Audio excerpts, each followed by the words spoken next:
ന്നുണ്ട്. ഞാൻ തുറന്നങ്ങ് പറഞ്ഞതാ. അല്ലെങ്കിൽ നിങ്ങൾ വിചാരിക്കത്തില്ലേ ഇതിനോട് ഇത്രയും നേരം ഇത് പറഞ്ഞിട്ട് എന്താ കേൾക്കാത്തേന്ന്. ആഹ് ഓരോന്നും ഇതില് ഓരോ കാര്യങ്ങളും സ്റ്റെപ്പായിട്ട് ഞാൻ ഓരോന്നും പഠിച്ച് പഠിച്ച് വരുന്നേ ഉള്ളൂ. ഏത് ജോ ആണ് റസീനാണ് കരള് ചോദിക്കുന്നത്. റസീന ഏത് ജോ ആണെന്ന് ചോദിക്കുന്നുണ്ട് ട്ടോ റസീന. റസീന ഇല്ലേ ലൈവില്? ആ റസീന ഉണ്ട്.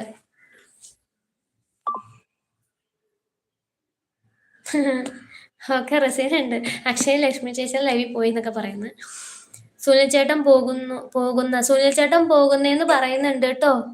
സൺ അങ്ങനെ എന്തോ നെയ് മെല്ലെ മെല്ലെ പഠിക്കും ഡോൺ വറി എബൌട്ട് ദാറ്റ് എന്ന് പറയുന്നുണ്ട്. ഓക്കെ ചേട്ടാ ഞാൻ ഓക്കെ സിറാജിക്ക ഞാൻ ഇതിൽ വന്നിട്ട് ഇതിനെക്കുറിച്ച് ഒന്നും അറിയത്തില്ലായിരുന്നു. ഇത്രയെങ്കിലൊക്കെ അതായത് വന്നിട്ട് ഓരോരുത്തരും പറയുന്ന കേട്ടിട്ടും റസീന പറയുന്ന കേട്ടിട്ടൊക്കെ ഓരോന്നും ചെയ്ത് ചെയ്ത് പഠിച്ചു വരികയാണ്. ഞാൻ ലൈവ് ഇടാൻ തന്നെ ലേറ്റ് ആയത് എനിക്ക് അതിനെക്കുറിച്ച് അറിയാത്തതുകൊണ്ടായിരുന്നു. റസീനയാണ് ഗൈഡ് വന്നിട്ട് അവളാണ് നിർബന്ധിച്ച് പറഞ്ഞത്